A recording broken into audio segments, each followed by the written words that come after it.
Bienvenidos nuevamente al módulo 1 de esta especialización y a la materia Introducción al Arte, particularmente a la clase número 3, denominada la obra de arte, pero a los fines de esta clase ampliaremos el término a creación artística.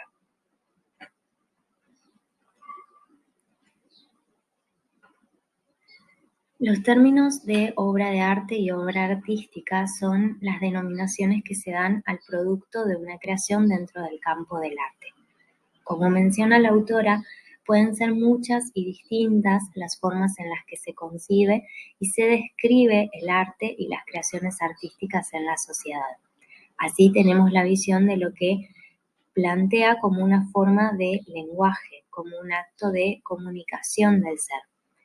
Otro punto de vista propone la obra de arte como un objeto creado con la única intención de generar efectos estéticos vinculados con lo bello y lo placentero. Y una tercera la concibe como un acto significante, que además de comunicar, transmite emociones valiéndose de la imagen, la música, la palabra, etc.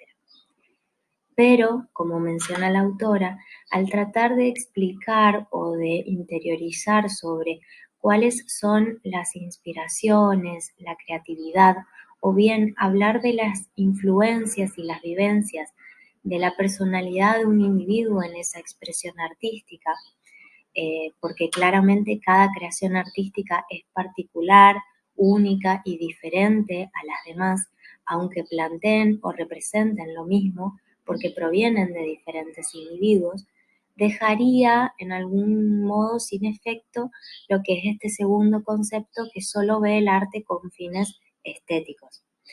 Porque si bien, aunque tenga ese tipo de recepción por parte del público, en ese sentido, digamos, no se puede negar que la inspiración, la imaginación y lo que pone el artista de sí mismo en la obra no son ni arbitrarios ni sin sentido.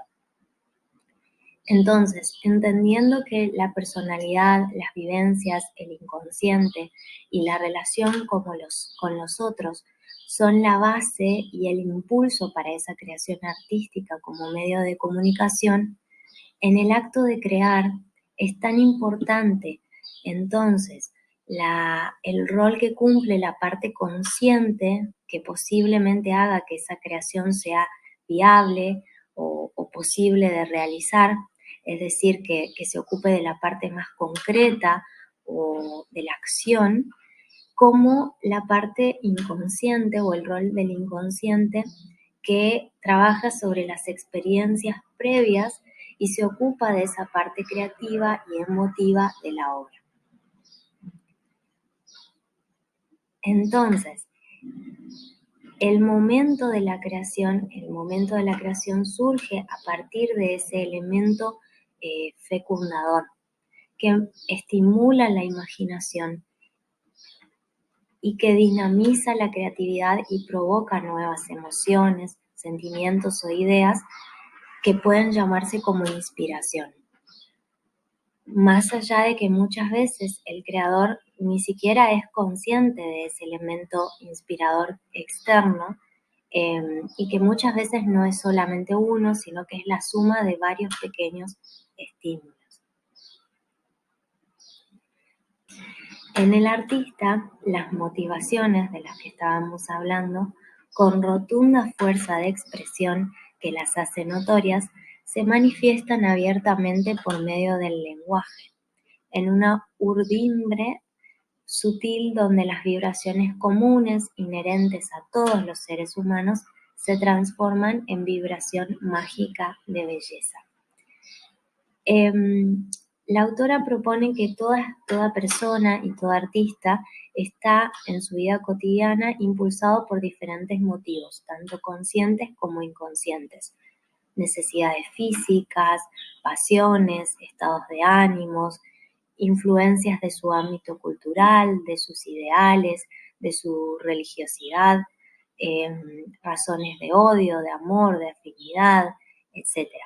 Todo esto se manifiesta de mil maneras a través de su profesión o de su vida cotidiana, dando un testimonio de una forma de ser o de una actitud para vivir. Como dice acá, en el artista esto se manifiesta a través del lenguaje y genera lo que ella dice una vibración mágica de belleza. En este caso, la belleza entendida desde la idea del arte en el sentido platónico, la idea platónica del arte, y es donde aparece a través de esta manifestación artística la forma de ser del individuo, el estilo personal de un artista. Este claramente va a ser el aspecto más enriquecedor del arte, porque de lo contrario, todas las obras artísticas serían básicamente lo mismo. Ninguna obra tendría diferencia de la otra. Entonces, la inclusión de esos aspectos individuales del artista, de esos detalles, de esos elementos que lo hacen ser quien es, la inclusión de eso dentro de la obra, de ese testimonio, de esa manifestación de ser humano como ser único, hacen a la riqueza del arte y a su heterogeneidad.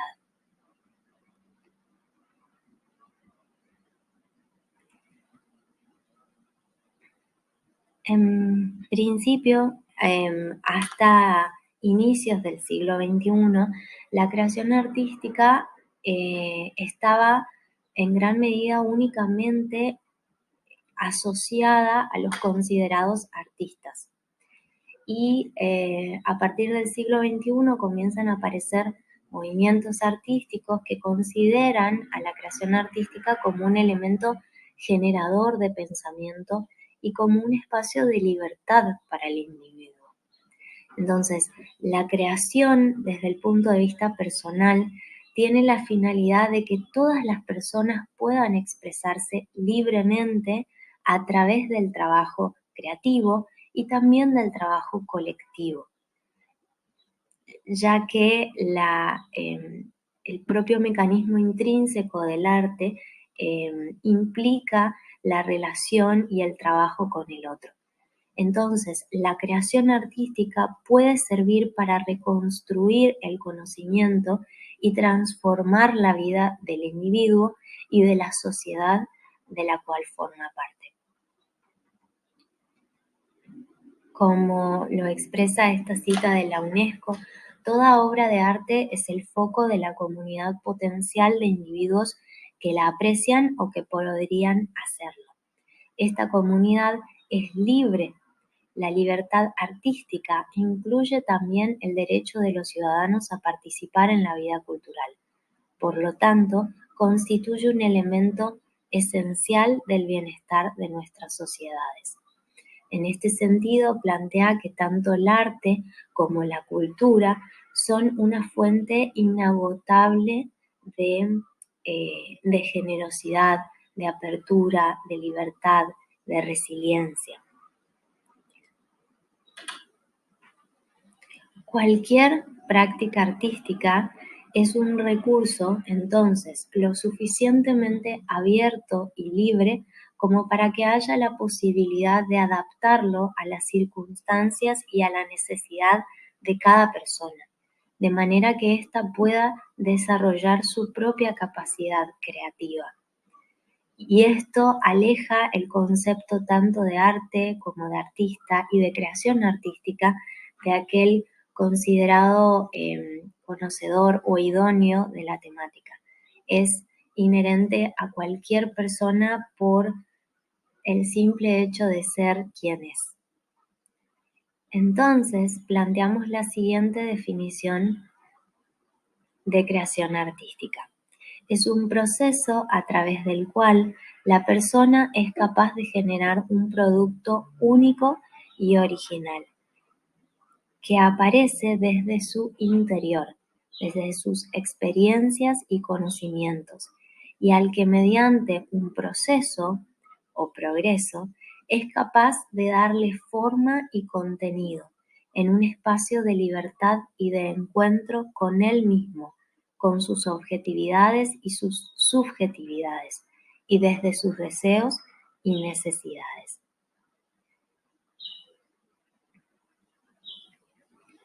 Aparecen entonces otros elementos o términos que van a estar relacionados con esta creación artística. Y entendemos el concepto que planteaba la definición anterior sobre producto, sobre la construcción de un producto. El producto entonces como producto cultural va a ser aquel que es elaborado por el hombre como una muestra de su manifestación cultural, con los valores sociales y culturales del grupo al que pertenece y que fortalecen su identidad, representan sus deseos, sus preferencias y el contexto del momento histórico en el que se encuentra. Vamos a entender entonces a los productos culturales como las piezas o los bienes culturales, aquellas obras que aportan elementos al desarrollo del patrimonio cultural y que cuentan entonces con procesos de producción específicos. Y entonces, en la medida en que el conocimiento a fondo de este proceso creativo dentro de los procesos de producción pueda ser analizado y profundizado, más valor se podrá poner en la comprensión que tiene dicha manifestación o dicho producto cultural hacia esa sociedad o esa comunidad de la que forma parte el artista.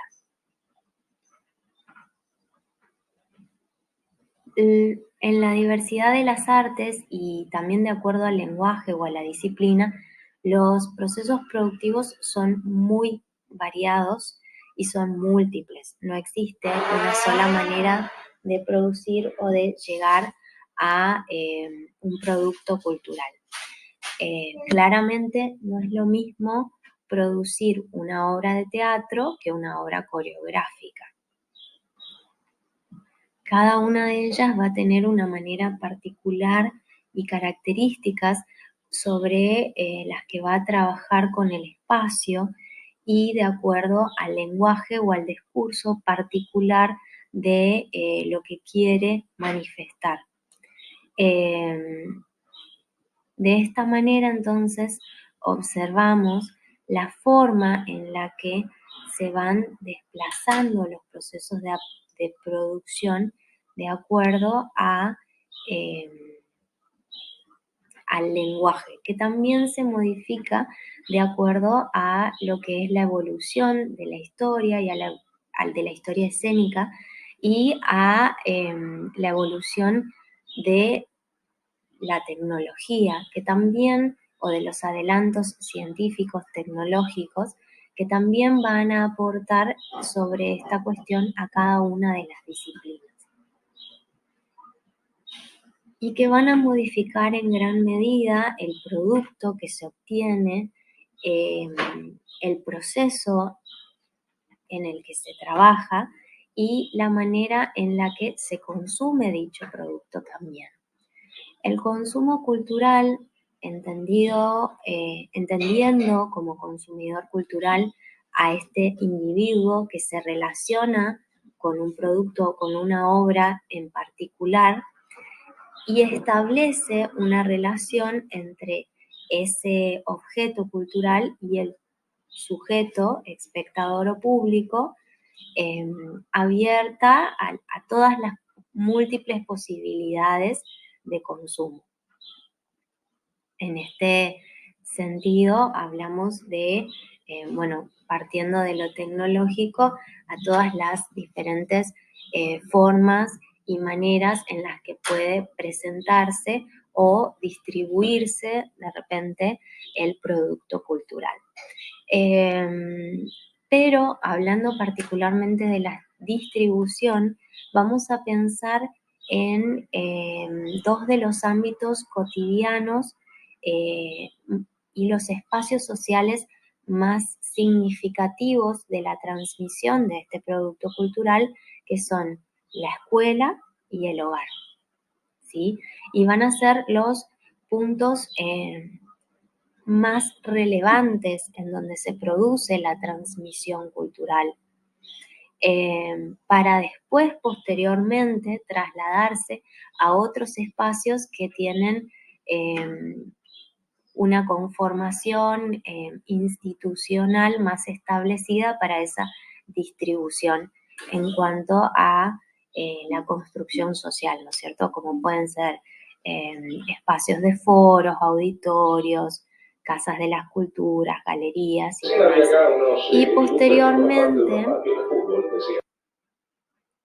Y posteriormente, pero no menos importante, vamos a tener a las escuelas de arte o a los espacios en donde se enseña arte, que son verdaderos aparatos de producción que no se limitan solo a la transmisión de la cultura, sino que desde allí también se impulsan proyectos artísticos y se fortalece el consumo y la valoración de esos bienes culturales que forman parte del patrimonio cultural de las sociedades.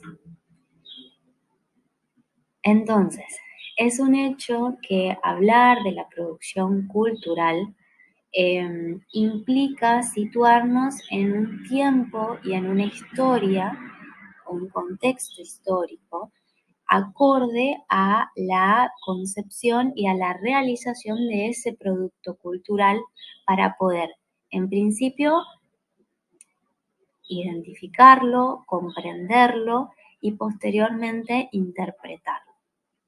Entonces, sobre esa interpretación planteamos en este caso una serie de ejemplos. Cada uno de estos ejemplos nos plantea una imagen diferente de pies. Inicialmente, lo que podemos observar es el contenido concreto. Estos pies que manifiestan algún tipo de acción o inclusive de intención, un objetivo. Podemos observar en ellos un contexto, un lugar, un espacio, un momento del día, inclusive. También podemos definir una pertenencia a una edad, a un grupo social o a una cultura específica. Y a partir de eso podemos también considerar el contexto y el momento desde el cual observamos estas imágenes y el estado de ánimo particular en el que las observamos. Y todas ellas pueden generar interpretaciones diferentes de acuerdo a eso, de acuerdo a la manera y al lugar desde el que nos posicionamos para observarlas y a las relaciones y reflexiones que establezcamos a partir de toda esa visualización.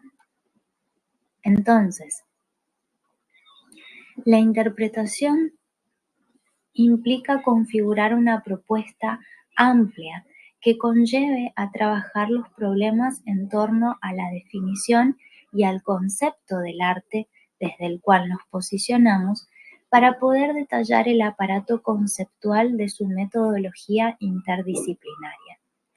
Esto también va a considerar las experiencias y vivencias que interpelen estos sentidos y estos conceptos sobre los cuales entendemos y comprendemos el arte. A partir de eso, planteamos tres diferentes perspectivas.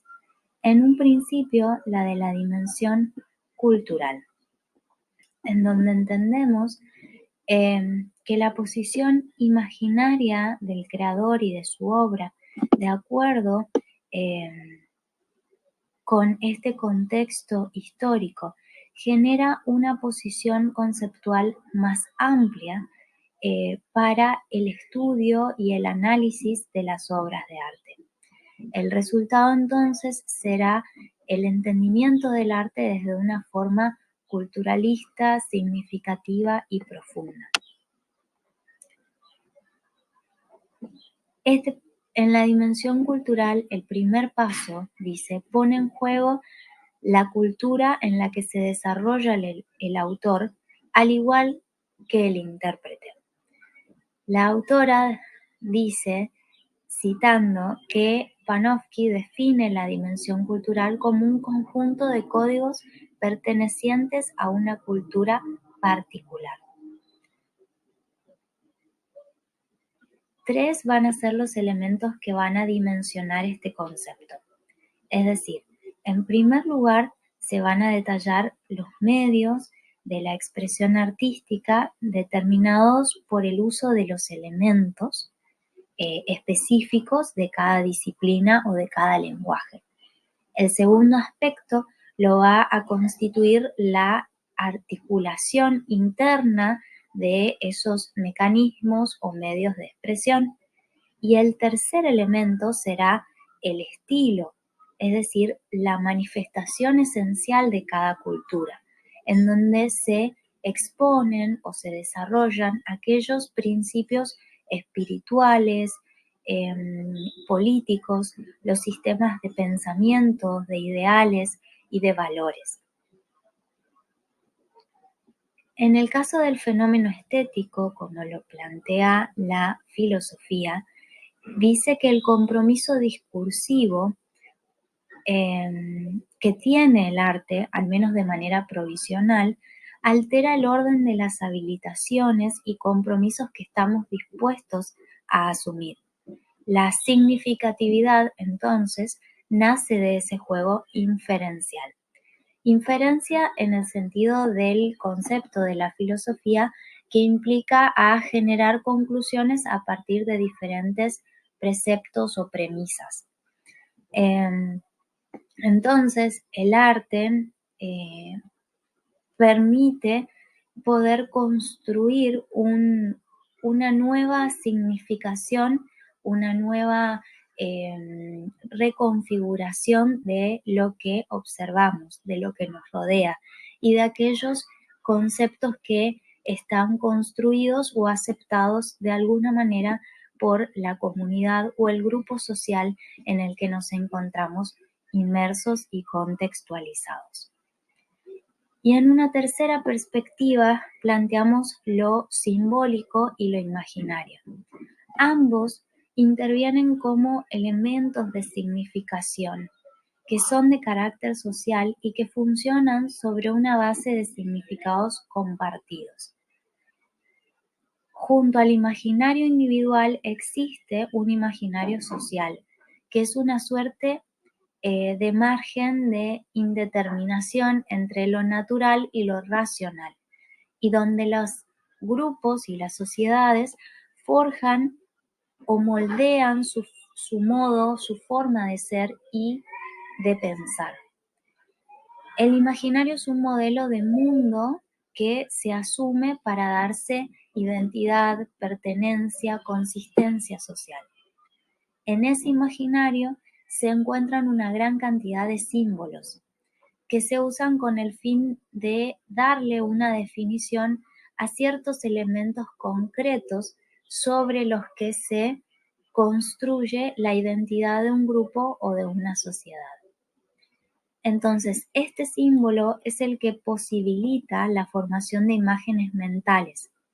Es la primera unidad inteligible, dice, de la expresión del imaginario.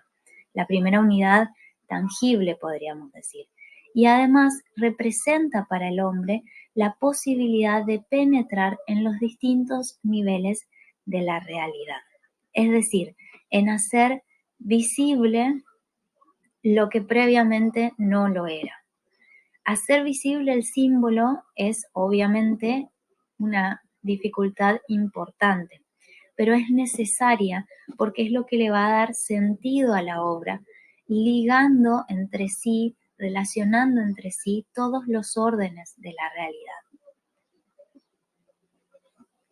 Entonces, para el proceso de interpretación de este símbolo, se requiere del análisis de las estructuras, el análisis histórico-cultural, su relación con la epistemología de la acción y el análisis del contexto discursivo del relato mítico. De forma particular, se mantiene la persistencia de que descifrar ese imaginario de la obra supone que esta obra comienza y termina en la interpretación de los símbolos.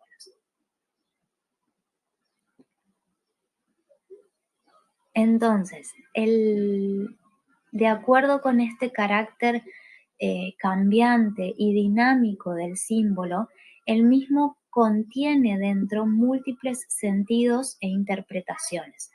Y de ahí viene la importancia de la referencia histórico, cultural, social para la comprensión de la obra, que permita considerar la constante modificación, la constante resignificación de los símbolos dentro de una comunidad.